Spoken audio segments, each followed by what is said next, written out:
Assalamu alaikum.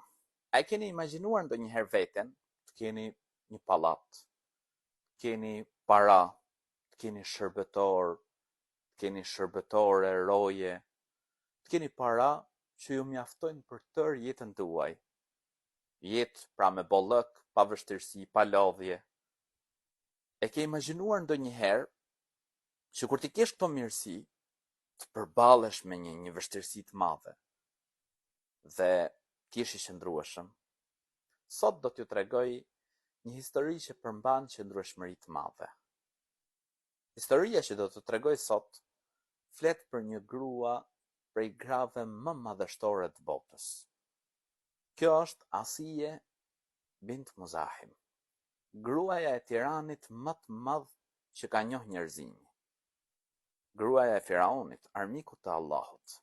Kjo grua jetonte e lumtur në pallatin e saj, mes shërbëtorëve, sklevërve, një grua e kurorzuar në fronin e mbretërisë, por ajo nuk u ndikua apo të ndotej nga pjesëmarrja në mbretërinë e Firaunit. Në vend të kësaj, ajo qëndroi, pra tregoi qëndrueshmërinë të vërtetën, kur Zoti i qetësisë ja mundsoi udhëzimin. Kjo grua ishte arsyeja për shpëtimin e profetit Musa alayhis salam, kur ushtarët e Firaunit e gjetën Musain alayhis salam në lum. Kur Asija e pa atë, ajo pa një fytyrë të shndritshme dhe ndërmjetësoi tek Firauni për shpëtimin e Musait alayhis salam. Mos e vritni atë, tha. Ndoshta do të na sjell mirësi ose ta marrim për djalë. Pra tha, ajo është kënaqësi, si thon, freski për sytë e mi, mos e vritni. Ndërmjetësoi tek Firauni për Musain alayhis salam. Musa alayhis salam thirri në tauhid. Shërbyesja e pallatit mbretëror e besoi Musain alayhis salam. Kur e mori vesh Firauni që shërbëtorja është bërë muslimane, i dha sfidë. Por ajo, pra e vurin provim, por ajo nuk u dorëzua. Zoti im dhe Zoti yt, tha, është Allahu, tha shërbëtorja. Firauni urdhëroi që ajo bashkë me fëmijët e saj të hidheshin në zjarr. Më pas mori vesh që Asija kishte pranuar Islamin. Atëherë Firauni tiran u zotua që do t'i jepte asaj dënimin më të madh, sepse ky pretendonte se ishte Zot, Zoti i gjithë njerëzve, Allahu na ruaj. Thoshte pra pretendonte, thoshte është Zoti i tyre më i lartë, Allahu na ruaj. Allahu i lartësuar është një i vetëm që meriton të adhurohet.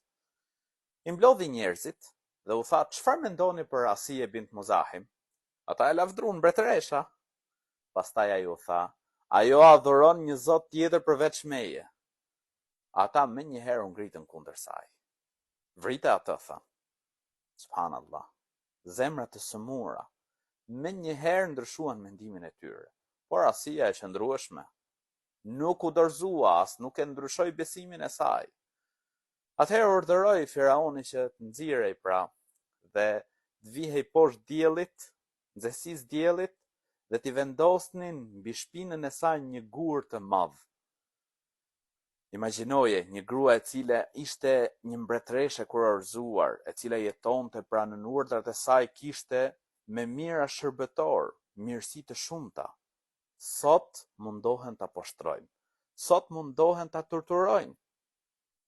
Dhe pra vrasin në mënyrë më të tmerrshme. Për çfarë? Për besimin e saj. Por ajo i ngriti syt nga qielli dhe tha, o Zoti im, ndërto për mu pranë teje një shtëpi në xhenet. Kërkoj një fqinjësi pranë Allahut lartësuar. Nuk i bëri përshtypje poshtrimin që ata munduan t'i bëjnë. Para se të ndronte jetë, ajo pa vendin, shpinën e saj në xhenet. Dhe ndroi jetë para se guri të binte mbi trupin e saj. Allahu i lartësuar e përmend ngjarjen e saj në Kur'an. Dhe Allahu ka dhënë si shembull për ata që besojnë gruan e Firaunit, kur ajo tha, o Zoti im, ndërto për mua pranë teje një shtëpi në xhenet dhe më shpëto nga Firauni dhe veprat e tij dhe më shpëton nga njerëzit e padrejtë. Ajo fitoi për shkak të qëndrueshmërisë së saj, e pa dritën e të vërtetës dhe ju përgjigj thirrjes së Allahut. Ajo besoi në Allahun e lartësuar një të vetëm. Në kushtet më të vështira e tregoi qëndrueshmërinë e saj. Nuk i bëri përshtypje asaj devijimi i Firaunit, mohimi i tij, arroganca e tij. Ajo e pranoi të vërtetën dhe qëndroi në atë rrugë. Allahu i lartësuar e bëri Asijen që tjetë zonja që është shembull për qëndrueshmëri. Marrin shembull prej saj, durim, sado me fjalë që mirësitë shumta të dynjas, por durim në të vërtetën, qëndrueshmëri në të vërtetën, besim i patundur tek Allahu i lartësuar. Është një nga gratë më të mëdha të botës. Asije bint Muzahim.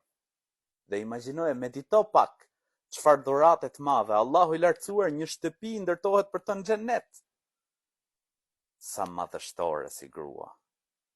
Prandaj, muslimani duhet të marrë shembull nga këto njerëz, dhe të marrë shembull prej kësaj, ndjek Kur'anin, Sunetin, që janë rrugë pra që ta mundësojnë arritjen xhennetin.